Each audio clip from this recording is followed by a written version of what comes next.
lagi dengan saya Dr. Cynthia, owner sekaligus brand representatif dari Muter Breast Pump. Nah, hari ini kita akan mengadakan bincang-bincang muter yaitu BBM. Dan hari ini kita kedatangan tamu istimewa yaitu Kanesha. Nah, saya ini kehadapan sama Kanesha ini serasa muda lagi gitu, balik lagi jadi gadis lagi. Soalnya Kanesha ini memang spesialisasinya itu di bagian psikologi anak ya Kak ya. Nah, supaya mam semua makin kenal dan makin sayang sama Kanesha, boleh dong kita minta Kanesha untuk perkenalan diri dulu. Silakan Kanesha. Oke, halo, salam kenal. Nama aku Betari Nesya Aretusa, MPC psikolog. Saat ini boleh dipanggil Nesya aja. Saat ini aku praktek sebagai psikolog anak secara online di Little Steps. Little Steps. Jadi mam bisa lihat juga di IG-nya ada Little Step ya Kak ya. Iya. Nah, hari ini Kak, kita tuh mau membicarakan tema yang sekarang lagi in banget nih dan bikin ibu-ibu semua tuh pada takut. Iya. Jadi kalau dulu kan mami saya bilang, alah anak mah dikasih makan, disekolahin, pokoknya pikirannya yang penting pinter bisa cari uang gitu kan ya gedenya. Kalau sekarang nggak bisa gitu ya kayak sekarang mah anak tuh bahkan jenis kelamin aja harus diajarin. Betul. Kamu laki, kamu perempuan. Kenapa nih? Ternyata karena sekarang ini kita lagi diserang dengan tema yang menjadi momok yaitu LGBT. Nah, ini saya disclaimer dulu ya. Kita ini bukan mau hate speech. Dan saya juga sebagai dokter dan sebagai manusia tentunya saya menerima semua manusia dengan segala keputusannya. Jadi LGBT itu adalah keputusan pribadi setiap orang. Tapi kita menerima bukan berarti kita harus menerima pola pikirnya juga. Jadi kita menerima orangnya, tetapi bukan berarti kita harus menerima apalagi menerapkan pola pikirnya. Terutama saya sebagai orang tua tentu saya ingin yang terbaik untuk anak kan. Betul. Jadi untuk urusan jenis kelamin, urusan gender tentu saya akan mengajarkan apa yang saya yakini sekarang yaitu bahwa jenis kelamin terdiri dari dua saja yaitu laki-laki dan perempuan. Jadi untuk yang merasa tidak srek gitu dengan video ini boleh langsung di skip aja ya. Tapi yang jelas saya di sini mau menekankan bahwa kita tidak hate speech, kita adalah edukasi karena sesuai dengan keyakinan saya dan apa yang mau saya ajarkan ke anak-anak saya bahwa jenis kelamin adalah dua dan laki-laki itu berpasangan dengan perempuan. Seperti itu ya Kak ya. Yes. Nah Kak, ini kan kita lagi ada waktu kemarin-kemarin tuh medsos kan lagi rame nih Kak. Ada film, bukan film sih kayak lebih ke kartun mungkin ya. Yang anak lagi main prosotan terus tiba-tiba jatuh. Dateng tuh kan papahnya. Tapi yang saya kaget ternyata kenapa orang tuanya jadi my father Papa and dan my ayah. dad. Kok papa dan ayah gimana itu kan. Jadi saya juga sebetulnya sebagai orang tua saya tuh takut gitu. Sampai saya sendiri ngobrol sama orang tua murid yang lain, ternyata mereka tuh memiliki ketakutan yang sama gitu. Jadi kalau misalkan anak saya ada gerakan sedikit aja gitu ya yang agak kayak perempuan gitu, misalkan duduk kayak nyinden gini nih, miring, sama saya langsung jangan kayak gitu, duduk laki, sila, kalau nggak kebuka gitu kakinya ke depan. Nah saya tuh saking takutnya sampai semua hal yang bikin anak laki-laki itu rada ke perempuan-perempuanan gitu sama saya tuh langsung dikoreksi. Setakut itu saya tuh gitu loh Kak. Nah sekarang kita kan mau bahas tentang LGBT. Gitu. Nah kalau dari Kanesha sendiri supaya lebih jelas ya ke mam semua, LGBT itu apa sih artinya dan mencakup apa aja LGBT itu? Oke, sebenarnya LGBT itu kan kayak kita udah tahu sendiri itu singkatan ya Dok ya, adalah lesbian, gay, transgender sama biseksual ya. Oke, nah jadi tiga awal yang LGB itu sebenarnya adalah orientasi seksual. Orientasi seksual sendiri itu adalah ketertarikan individu terhadap orang lain terkait dari emosinya, seksualnya dan juga romantis. Jadi memang kita tertarik sama orang terhadap tiga hal itu, emosi, romantis sama secara seksualnya. Tapi memang secara lebih spesifik kalau lesbian itu adalah perempuan terhadap perempuan, kalau gay itu terhadap laki-laki terhadap laki-laki, sedangkan kalau biseksual itu entah itu individunya laki-laki atau perempuan, tapi dia punya ketertarikan terhadap dua jenis kelamin itu. Jadi itu bisa kita sebut dengan homoseksual ya, karena kan kalau heteroseksual yang kita tahu seperti yang dokter jelasin bahwa laki-laki itu pasangannya perempuan, begitu juga sebaliknya gitu. Sedangkan kalau transgender sendiri itu adalah identitas seksual, di mana biasanya individu transgender itu dia punya rasa tidak nyaman secara psikologis mengenai jenis kelamin yang dia punyai sekarang. Jadi dia mungkin akan melakukan berbagai upaya untuk membuat dirinya merasa nyaman terhadap identitas dia tuh sebenarnya bukan itu tuh, tapi identitas dia tuh berlawanan dari apa yang dilahirkan, apa yang dia miliki gitu sih dok sebenarnya kalau definisinya sendiri gitu. Ternyata masalah ini tuh lebih kompleks dari yang selama ini saya pikirin.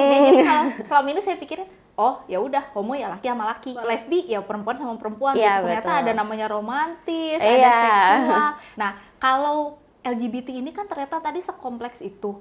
Sebetulnya penyebabnya sendiri kan mungkin banyak orang bilang ini hormonnya nggak seimbang nih. Nah, tapi kan nggak segampang itu sebetulnya ya. Sebetulnya penyebabnya gitu, itu orang bisa jadi LGBT atau jadi transgender itu kenapa sih? Oke, sebenarnya penyebabnya banyak banget dan susah banget kita golongin nih dok. Cuman mungkin secara sederhananya ada dua, yaitu nature sama nurture. Yang dimaksud nature tadi, yang tadi udah di-mention sama dokter bahwa itu tuh dari biologis kita diri sendiri. Dari dalam diri kita sendiri seperti misalnya kita punya hormon yang berlebih, atau kromosom otaknya, atau misalnya mungkin dorongan-dorongan lain dalam biologis kita, intinya kayak gitu.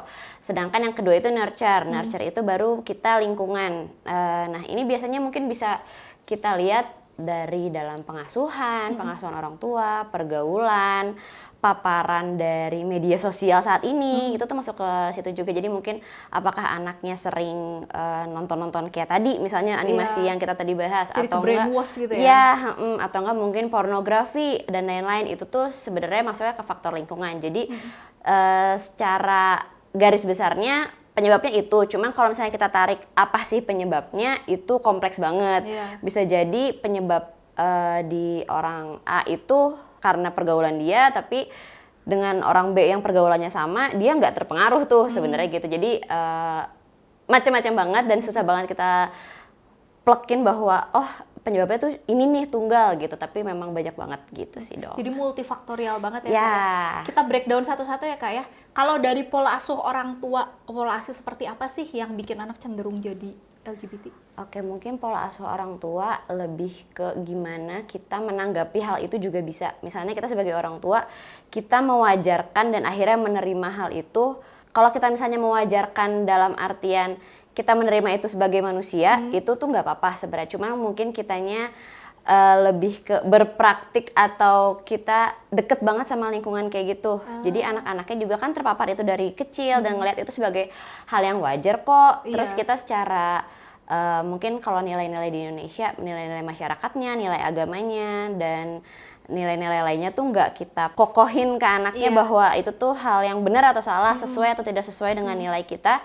Anaknya akan cenderung ngelihat itu hal yang wajar dan kayaknya aku nggak apa-apa kok kalau misalnya punya ketertarikan juga sama lawan jenis sama yang sama jenisnya. Jadi seolah-olah kayak pola asuh mendukung terjadinya itu ya. Gitu. Kitanya nggak ngasih batasan tapi kitanya lebih ke nggak apa-apa ya itu sih emang normal wajar. Disupport gitu. Jadi nggak dilurusin udah bengkok, nggak dilurusin malah tambah kali-kali. Akhirnya jadi anaknya nggak lihat itu hal yang wajar dan akhirnya dia kalau dia kayak gitu ya nggak apa-apa dong gitu. Iya, jadi disupport oleh orang tua gitu ya. Kalau misalkan orang tuanya misalkan ya ini anaknya anak perempuan gitu ya, terus dia lihat mamahnya suka dipukulin nih sama papahnya, otomatis kan dia berontak kan dari kecil. Nah dia jadi perilakunya seperti lebih ke laki-laki gitu karena dia pengen melindungi mamahnya. Itu ada nggak sih kecenderungan jadi LGBT, jadi kayak lesbi gitu? Oke, sebenarnya mungkin itu secara jauhnya bisa jadi karena memang riwayat masa lalu itu dampaknya bisa kemana-mana banget.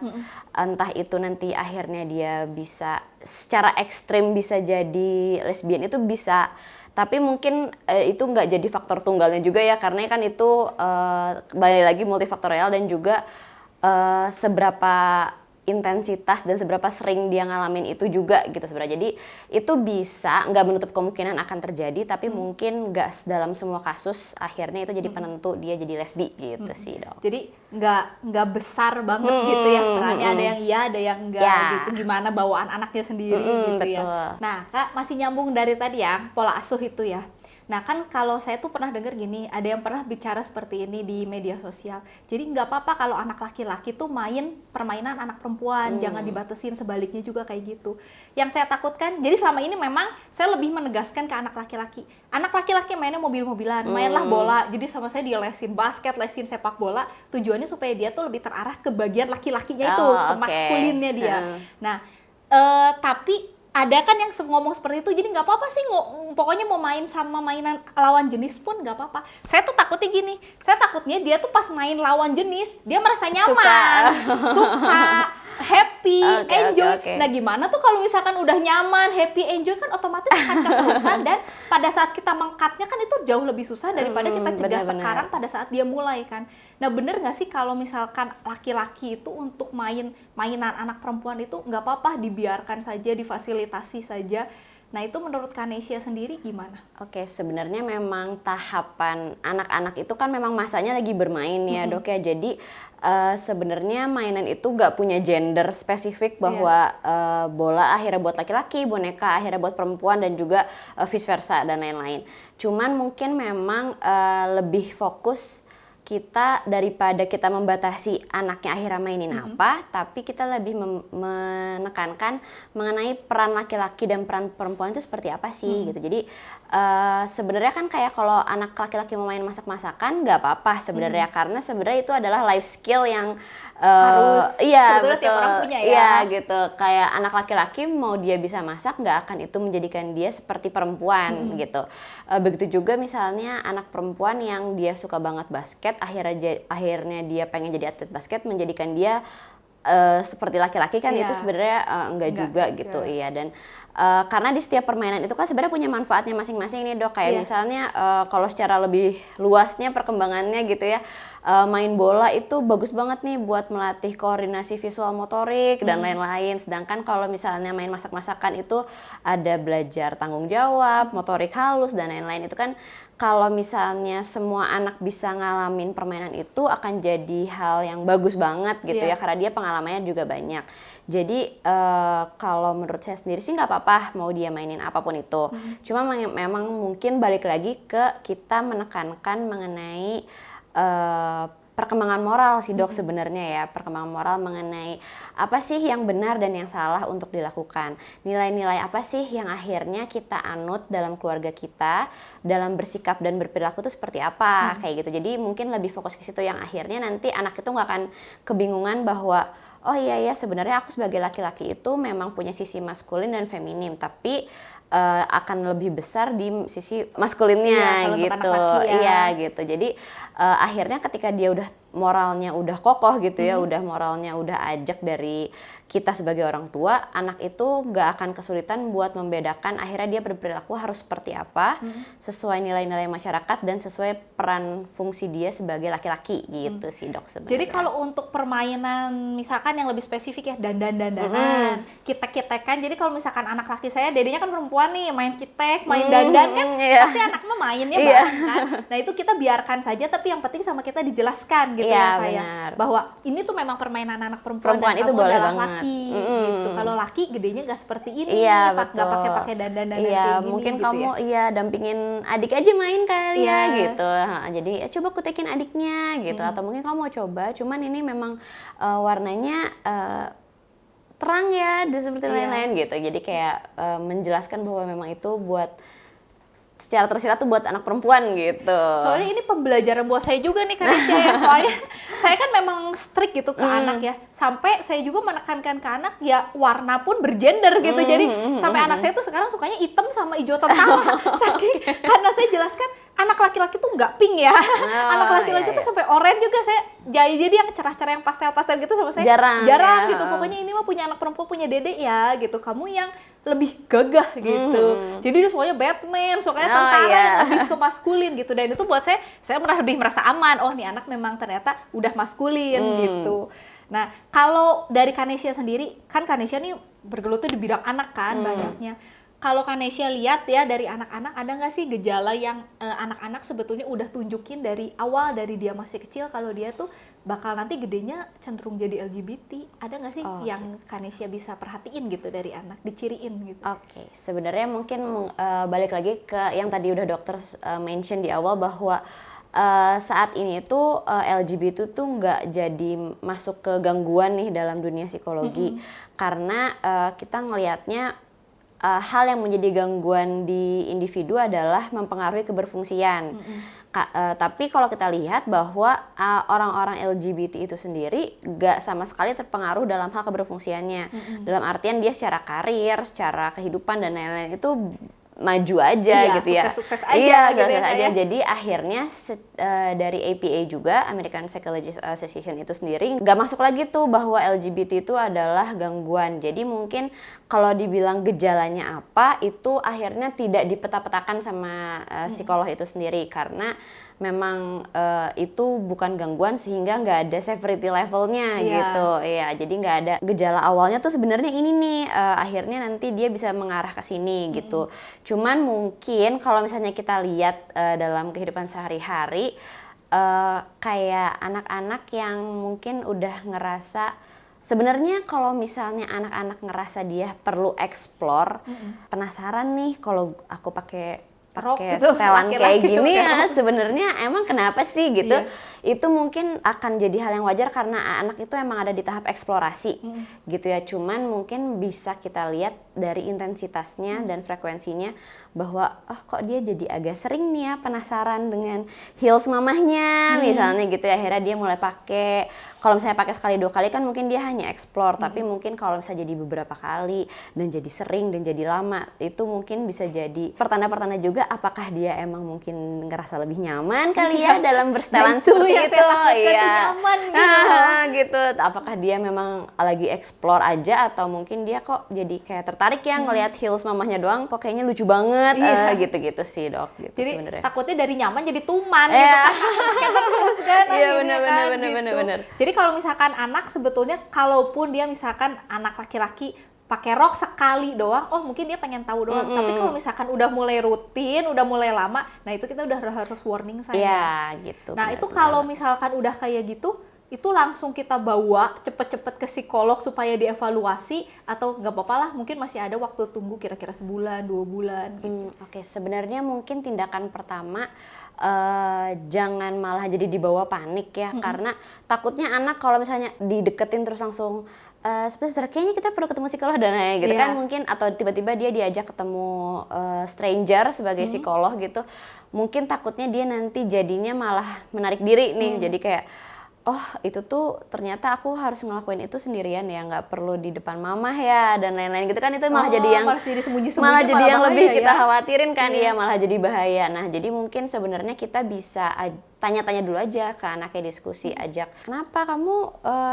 tumben pakai heels mama gitu ya, mau kemana, terus apa yang dirasain, kenapa awalnya, jadi kita bisa ajak diskusi aja, kenapa awalnya pengen pakai, apakah warnanya bagus kah, atau tertarik karena tinggi ya sepatunya beda banget sama sepatu kamu misalnya kayak gitu. Jadi first stepnya sebenarnya bisa kita ajak diskusi dulu aja sih, Dok, gitu. Jadi ketika kita lihat motivasi dia di balik itu apa, baru kita bisa kembali mengevaluasi ini kira-kira perlu penanganan profesionalkah, atau misalnya ini jadi hal yang bisa berlalu dengan ketika dia udah nggak penasaran lagi gitu sih, Dok, sebenarnya. Jadi lebih ke komunikasi supaya dia juga jadi jauh lebih terbuka ke kita. Iya, benar, gitu ya. Dan jangan langsung dijudge juga gitu, kayak wah ini kenapa kamu suka banget ya sama sepatu mama? Jangan dong, jangan gitu juga kan, takutnya dia panik juga gitu. Kenapa nih si mama, kenapa nih, bahaya gitu.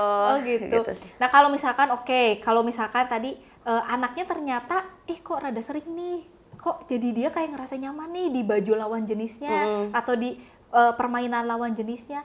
Nah, itu hal apa yang sebagai orang tua pertama kali harus kita lakukan selain kita misalkan udah komunikasi, ternyata anaknya, iya mah kok aku lebih seneng ya misalkan pakai rok kok bagus gitu. Nah, itu berarti kan kita udah deg-deg kan, berarti kan anak waduh gitu kan.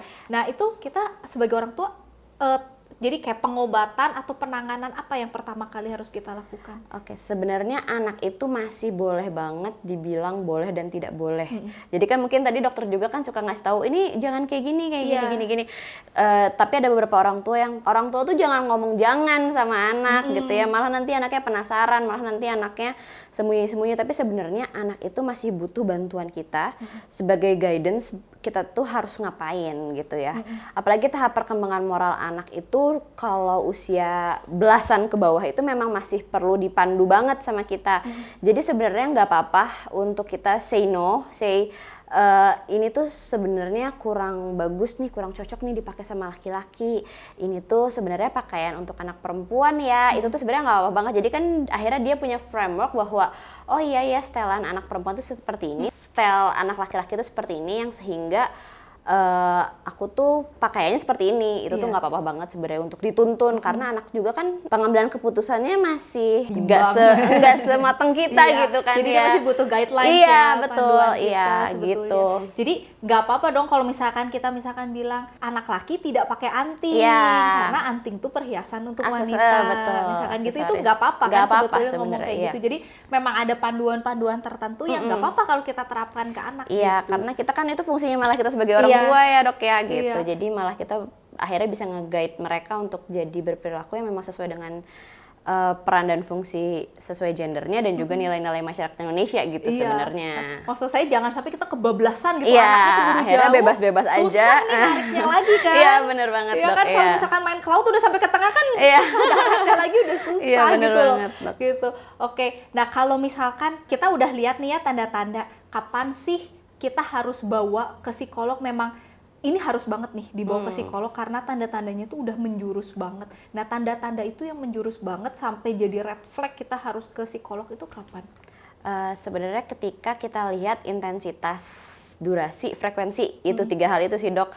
Ketika kok kayaknya intensitasnya dia semakin eksplornya banyak hal nih gitu ya, yang dia tertarik tuh banyak hal, mulai dari setelannya, kegiatannya, self care-nya dan lain-lain kayak gitu tuh bisa gitu.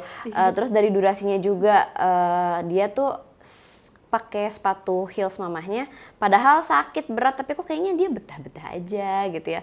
Pakai rok, pakai gini, kayak dia buat pergi-pergi malah jadi senang gitu ya. Terus secara frekuensi dan sering juga ngelakuinnya, pokoknya 3 hal itu semakin meningkat, itu parents sudah boleh banget kalau misalnya pengen tanya langsung ke psikolog aja gitu sih sebenarnya. Jadi langsung dievaluasi sama tenaga berpengalaman dan ahli gitu ya Kak Nesya ya. Nah kalau misalkan udah seperti itu kesempatan, maksudnya kemungkinan untuk balik lagi lurus itu kurang lebih berapa lama? Oke, sebenarnya itu sulit banget untuk ditentukan akhirnya plek dia bisa berapa lama kembali lagi ke hal yang kita harapkan gitu ya. Karena yang paling pertama, yang paling penting adalah kemauan dari diri anaknya sendiri. Kalau misalnya kita sebagai orang tua yang kekeh gitu ya Sundanya mah, kita pengen anak kita kembali menjadi seperti yang dulu dan lain-lain. Akhirnya upaya kita udah banyak, tapi sebenarnya anaknya nyamannya kayak gitu, anaknya ngerasa gak ada kepentingan untuk dia kembali lagi seperti dia dulu. Itu akan jadi hal yang sulit karena secara psikologisnya dia nolak apa yang kita berikan gitu kan ya. Jadi itu bisa jadi panjang dan malah pokoknya yang paling penting itu adalah kemauan dari diri anaknya sendiri dan juga faktor dukungan dari kita sebagai lingkungan sosialnya gitu sih. Jadi mungkin untuk seberapa lamanya itu agak susah ditentuin, tapi hal-hal yang bisa kita lihat itu seberapa mau nih anak akhirnya kembali dan juga seberapa besar dukungan kita sebagai lingkungan sosialnya untuk mendukung dia juga akhirnya menjadi lebih baik gitu sih dok. Nah kalau sebagai upaya pencegahan, misalkan saya mau ke anak saya jelasin nih tentang LGBT sejak dini, anak saya umur 5 tahun, itu cara paling baik untuk menjelaskan ke dia mengenai konsep LGBT ini seperti apa? Oke, mungkin sebenarnya itu memang jadi topik yang tiba-tiba berat banget gitu ya itu untuk kan anak apa sih mami gitu. Gimana emangnya gitu ya. Jadi memang itu bisa kita masukin dari sex education sebenarnya, pendidikan seks. Pendidikan seks itu bisa dimulai dari usia sedini mungkin. Karena pendidikan seks itu nggak selalu mengenai aktivitas seksual kalau yang kita tahu, tapi kan lebih ke tubuh kita tuh dari ada apa aja ya, fungsinya apa aja ya, itu itu kan sebenarnya udah pendidikan seks tuh. Terus akhirnya fungsinya apa aja, kalau misalnya laki-laki punya apa, perempuan punya apa, akhirnya bagian tubuh yang boleh dilihat oleh orang lain itu apa aja, yang boleh disentuh itu apa aja, siapa aja sih yang boleh nyentuh, itu tuh udah boleh dari sedini mungkin gitu ya. Terus akhirnya nanti mungkin karena anak masih konkret juga gitu ya tahap perkembangan kognitifnya, kalau kita mau mulai masukin tentang LGBT, lebih baik kita si moralnya juga ikut dibangun. Jadi seks edunya kita kasih, tapi moralnya juga dikasih, dalam artian kalau misalnya kita nggak sengaja nih ngelihat tontonan tadi, itu kan tontonan anak ya, yang wajar banget kalau kita kecolongan karena ini kan tontonan kan anak.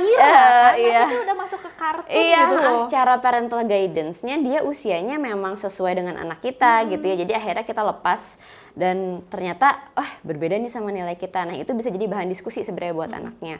Oke, sebenarnya kalau di film ini mungkin kita lihat ayah dan papa ya gitu. Tapi kan kalau kita lihat di kehidupan sehari-hari, sebenarnya yang berpasang-pasangan secara menjadi orang tua yang sering kita lihat adalah mama dan papa, yaitu adalah laki-laki dan perempuan gitu. Jadi karena dia ngelihat contoh, ngelihat modeling, itu jadi lebih mudah buat dipahamin sama anak. Karena anak itu tahap pembelajarannya masih modeling dan imitasi. Apa yang dia lihat, apa yang dia dengar, dan apa yang ia rasakan itu jadi proses pembelajaran dia yang akhirnya dia tunjukkan gitu. Jadi kitanya bisa kasih modeling aja mengenai sebenarnya yang baik dan benar itu seperti apa sih, dan nilai yang kita anut sebagai keluarga itu seperti apa. Kayak tadi kan dokter bilang, ya saya mau ngajarin anak saya bahwa jenis kelamin itu ada 2 dan memang mereka itu berpasangan. Nah, itu tuh nilai yang akhirnya kita konsisten terapkan ke anak. Jadi dia bisa nilai bahwa ketika dia nonton itu, oh ya itu tuh sebenarnya bertentangan nih sama nilai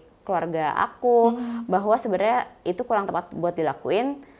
Jadi aku nggak usah ngikutin ke sana, tapi kalau orang lain seperti itu ya silahkan aja gitu. Jadi lebih mencontohkan, ngasih teladan yang baik gitu ya kan Nesya ya. Berarti kita memang harus membuat pernikahan kita sehat untuk jadi contoh yang baik untuk anak. Soalnya kalau misalkan anak lihat orang tuanya laki perempuan, mama papa berantem terus buktinya laki-laki perempuan juga berantem terus. Kok itu papa sama ayah malah lebih rukun gitu kan. Dia malah jadi nanti ya jadi punya penilaian sendiri. Konsepnya jadi beda gitu loh, penilaian dia gitu ya. Jadi memang dari diri kitanya sendiri, orang tua memang harus mendidik diri kita sendiri jadi lebih baik dulu untuk jadi contoh yang baik juga buat anak gitu.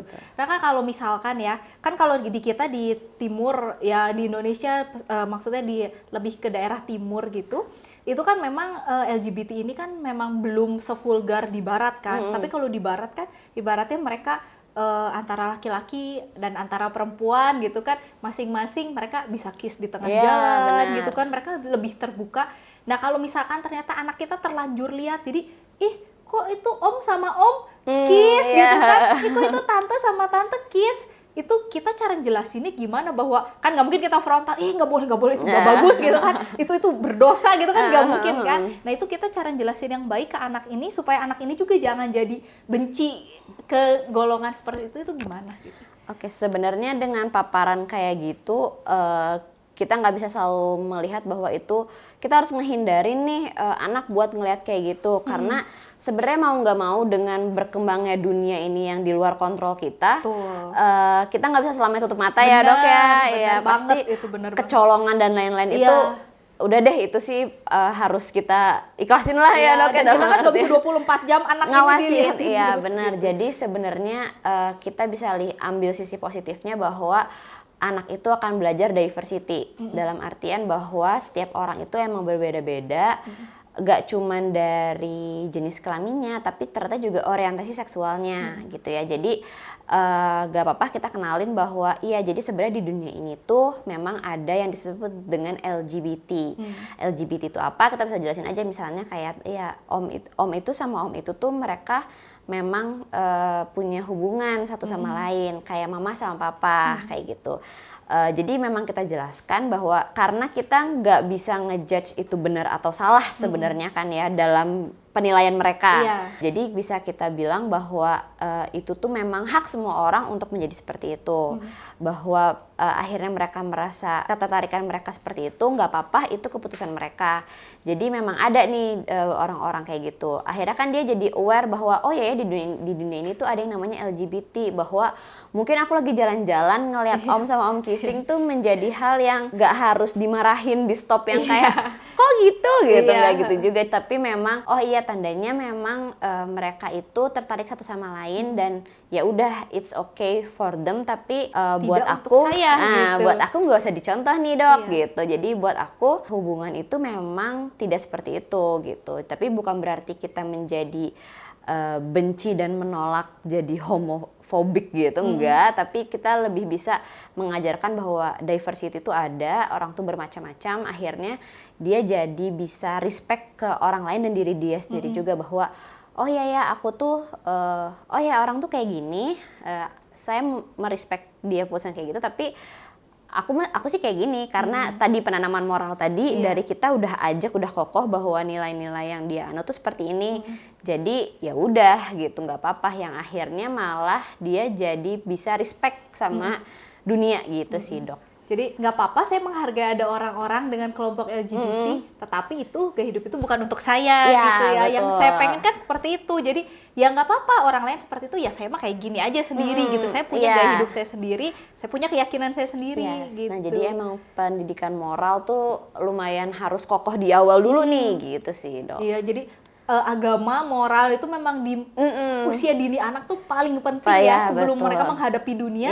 Di keluarga memang harus udah ditekankan jadi begitu dia menghadapi dunia, dia udah nggak bingung nih mana nih bener dan salah dan gitu-gitu sih dok. Nah kalau untuk anak sendiri ya Kak Desya ya, itu umur berapa sih sampai dia bisa meyakinkan dirinya sendiri, oh saya mah kayak gini, saya laki-laki, saya perempuan gak gampang terpengaruh sama lingkungan gitu. Jadi dia lebih matang mengenai identitas dirinya sendiri. Oke. Sebenarnya kalau dilihat dari mungkin perkembangan moralnya sendiri nih ya dok ya, kalau misalnya dia dari usia dini sampai usia sekolah belasan tahun SD gitu ya, atau misalnya SMP dan lain-lain, itu dia memang masih ngikutin keluarganya, yaitu ngikutin kita.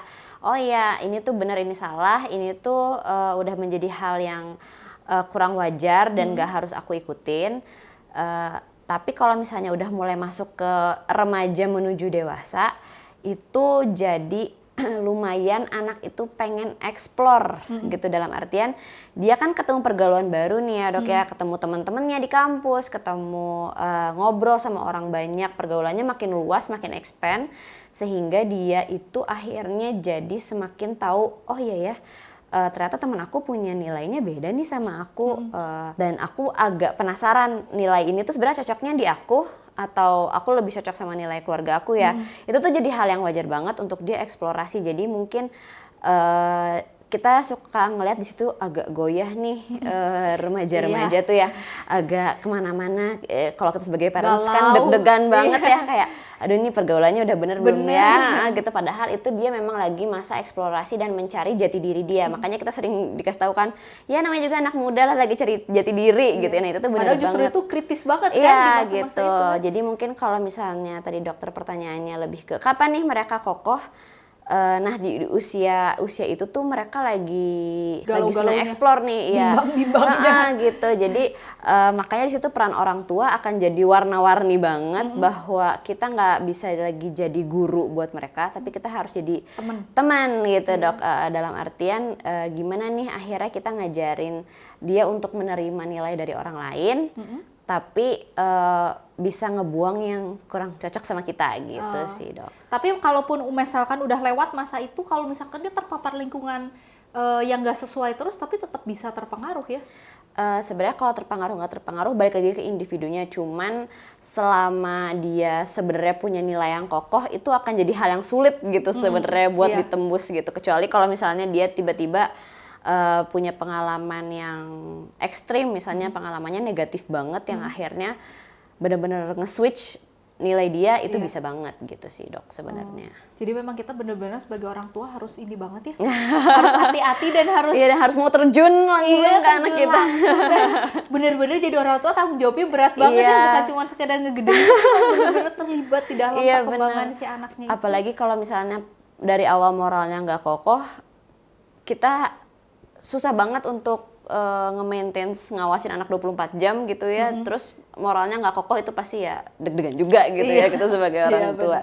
Nah gitu. terakhir nih Kanesha nih, pencegahan sejak dini, pencegahan apa yang bisa kita lakukan supaya mencegah anak kita terjerumus dalam dunia LGBT? Oke, mungkin kalau dari awal itu awareness kita kasih tahu aja ke anak, dalam artian kita terbuka aja ke anak, karena anak itu memang ada masanya dia jadi kritis gitu ya, ada nanya terus ya. Bener dok, dalam usia-usia tertentu kan pasti anak tuh why itu menjadi penting banget. Kenapa sih kok kayak gitu, kenapa gitu, dia banyak tanya, banyak kritis, itu yang kita manfaatin sebagai orang tua untuk jangan jadi mundur. Dalam artian udah deh pokoknya itu tuh salah gitu, jangan kayak gitu, karena nanti dia akan jadi penasaran dan eksplor yang lain. Tapi itu jadikan kesempatan bahwa ini tuh kesempatan kita untuk diskusi, dan akhirnya kita lihat pola pikir anaknya, tapi kita juga sedikit memasukkan pola pikir kita, gitulah dok sederhananya. Ya, sedikit-sedikit lah. Sederhananya sih gitu ya dok ya, dalam artian ini kita bisa ngasih tahu benar atau salahnya, tapi dengan cara diskusi sehingga mereka why-nya terjawab. Oh iya ternyata itu seperti terjadi karena ini, nggak penasaran, tapi akhirnya dia tahu bahwa oh ya udah deh itu sih masalah mereka ya, bukan jadi masalah aku, dalam artian aku sih nggak mau kayak gitu gitu. Jadi dapat jawaban tapi sekaligus yang benarnya seperti apa sih? Iya, gitu ya? dapat insight juga. Oh iya, itu sih pilihan mereka ya mah. Tapi aku nggak perlu kayak gitu. Jadi dan juga pendidikan seks itu jangan dijadikan hal yang tabu untuk dibahas, karena kalau anak eksplor sendiri takutnya malah jadi dia ke explore yang gak baik. Mending kalau misalnya dia eksplornya yang baik gitu ya. Pergaulan dia tuh yang memang sejalan sama kita. Tapi kan pergaulan anak gak bisa kita batesin dan pantau terus-menerus. Jadi jangan jadikan pendidikan seks itu jadi hal yang tabu, tapi kita jadikan itu memang open for discussion lah kita sebagai orang tua, bahwa kita menerima question kamu seputar itu. Dan kalau misalnya mereka masih kaku ya, kayak masa bahas kayak gini sama mama sih gitu ya, kan suka kayak gitu. Deh, gitu. Kita yang bisa pancing-pancing, kalau misalnya dari nonton film atau dari apa, ada adegan-adegan yang berkaitan dengan seks edu, itu bisa kita sedikit pancing dengan, kamu ada yang pengen ditanyain gak sih dari ngelihat adegan kayak gini misalnya kayak gitu. Jadi ada yang bikin kamu penasaran nggak, itu tuh nggak apa-apa banget untuk kita diskusikan kok. Karena memang kalau anak jadi tabu, takutnya dia malah jadi menarik diri dan akhirnya dia eksplor sendiri kemana-mana gitu sih dok. Tapi saya kagetnya gini loh, tadi kan Kanesha bilang ternyata gak apa-apa gitu loh mancing dengan film yang ada adegan gitu. Sedangkan kita tahu sendiri ya zaman sekarang gitu kan, film kartun aja kadang di blur gitu kan. Sebetulnya memang saya juga mikir, kalau di blur apa anak nggak makin penasaran emang apa sih yang ada di balik buram-buram itu kan gitu. Nah emang kalau misalkan kita mancing dengan film, adegannya sejauh apa gitu Kak yang boleh ditunjukkan ke anak? Karena sebenarnya sulit banget buat kita, misalnya kita lagi ke bioskop terus tiba-tiba ada adegan kissing yang kita juga nggak tahu bakal ada adegan kissing nih di sini gitu. Tapi kita udah terlanjur nonton sama anak kita. Nah itu kan jadi kita bisa kasih tahu bahwa oh ya adegan kissing ini memang dilakukan sama perannya tuh orang dewasa ya gitu ya. Jadi kalau misalnya umuran kamu belum ada nih yang kissing-kissing sama temennya gitu ya. Dan itu dilakukan dalam hubungan tertentu kayak mama sama papa itu udah boleh kissing gitu. Jadi kita ngejelasin konteksnya tuh seperti apa. Akhirnya perilaku itu tuh hanya dilakukan oleh individu berpasangan yang memang sudah sah dan menikah dan lain-lain gitu sih dok. Jadi balik lagi ke batasannya, kita terapkan lagi batasannya seperti apa yang boleh dilakukan seperti itu. Karena gitu takutnya kalau nanti dia nonton kissing terus katanya pura-pura, oh iya ya, aduh kissing nggak lihat gitu katanya pura-pura santai. nggak tahu aja dah gitu. Takutnya nanti dia nyoba-nyoba sama temennya. Tadi aku lihat di film kissing yuk gitu kan, malah jadi deg-degan juga. Iya. Apalagi mungkin buat anak perempuan lebih banyak gitu kan ya daerah-daerahnya yang boleh dipegang juga apa aja. Kalau misalnya dipegang dadanya itu nggak boleh ya, walaupun anak laki-laki juga. Tapi kalau mau pegang bahu itu masih boleh ke teman gitu. Jadi kita jangan sembarangan nanti pegang-pegang teman kita, dorong-dorong gitu atau enggak Iya. siapa aja nih yang boleh pegang. Kalau misalnya guru di sekolah kan, kalau anak-anak kecil kan masih ada yang perlu bantuan nih gitu ya. Kayak ke kamar mandi perlu Nah, dibersihin itu tuh boleh karena konteksnya guru itu membantu kamu untuk ke kamar mandi kan, ke kamar kecil itu boleh. Tapi kalau misalnya ada orang lain yang nawarin tiba-tiba bukan guru kamu mau bantuin kamu ke kamar mandi, itu nggak usah yang kayak gitu-gitu sih. Jadi awareness dari situnya. Oh, kalau misalkan ini mah berkaca dari rumah saya sendiri ya, itu kan kalau suami, jadi papahnya anak-anak tuh kalau misalkan dia habis mandi tuh, jadi cuma pakai celana doang, jadi atasnya tuh kan banyak kan kalau laki-laki tuh atasnya udah aja telanjang udah keluar kamar mandi. Nah anak saya tuh kebetulan laki ngikutin, jadi ternyata laki-laki juga nggak boleh kayak gitu, kebuka gitu. Kalau misalnya sebenarnya dada itu kalau laki-laki sebenarnya masih boleh sih ya dok ya, mungkin kalau dalam di rumah, tapi mungkin kalau dia di luar kayak misalnya di sekolah abis berenang, kalau misalnya bisa ditutupin pakai anduk lah, dikalungin gitu sih ya, ada baiknya juga gitu sih. Oh, jadi lebih baik sih kalau daerah yang pribadi itu tutup aja gitu ya, memang gitu. udah buat privasi sendiri aja. Oh gitu, ternyata saya baru tahu laki-laki juga harus dijagain kayak gitu. Udah jelas banget kan Mam ya, ini Kanesha udah baik banget ngejelasin panjang lebar kali tinggi, udah jadi volume. Ini udah, saya juga sampai belajar banyak dari Kanesha ini mengenai masalah LGBT. Nah untuk Mam semua atau dads yang merasa anaknya butuh nih bimbingan atau evaluasi dari psikolog, Kanesha mau spill dikit nih tempat prakteknya di mana supaya Mam sama dad bisa lebih gampang nemuin psikolog yang baik banget, yang lembut banget nih ke anak-anak kayak Kanesha. Ke saya aja baik, yang udah gede gini apalagi ke anak-anak pasti lebih baik. Boleh dong Kanesha spill tempatnya? Oke, mungkin sekarang aku lagi praktek online, bisa ke Instagramnya Little Steps Project aja sebenarnya. Jadi di situ nanti bisa ada form pendaftarannya, bisa dipilih, ada beberapa psikolog anak yang fokus ke anak, salah satunya ada aku di situ. Jadi bisa main-main aja mungkin ke Instagram Little Steps Project, atau enggak mungkin ke Instagram aku juga langsung ada formnya nanti di situ. Oh gitu. iya, langsung ya Mam ya kalau yang butuh evaluasi atau bimbingan dari psikolog. Dan ternyata Kanesha ini setelah tadi saya korek-korek, ternyata mendalami masalah grief. Jadi misalkan untuk anak-anak yang sulit untuk melewati masa berkabung, mungkin misalkan kakek neneknya meninggal, terus jadi sedih banget berkepanjangan sampai mungkin kalau orang gede mah hampir ke depresi gitu ya Kanesha ya. Dan atau anaknya mengalami masalah emosi, suka tantrum-tantrum, ngamuk. Nah itu ternyata Kanesha ini adalah pakarnya. Jadi boleh banget nih Mam sama Dad kalau misalkan mau ngobrol-ngobrol, mau konsultasi sama Kanesha. Ya, dengan senang hati kan Kanesha ya, boleh banget nerima Mam sama Dad. Dan kebetulan ini Kanesha juga lagi hamil 9 bulan, kita doakan supaya Kanesha lancar, sehat Mam dan babynya sampai persalinan, sampai nanti anaknya gede. Makasih banget Kanesha untuk waktunya udah hadir di BBM, bincang-bincang muter.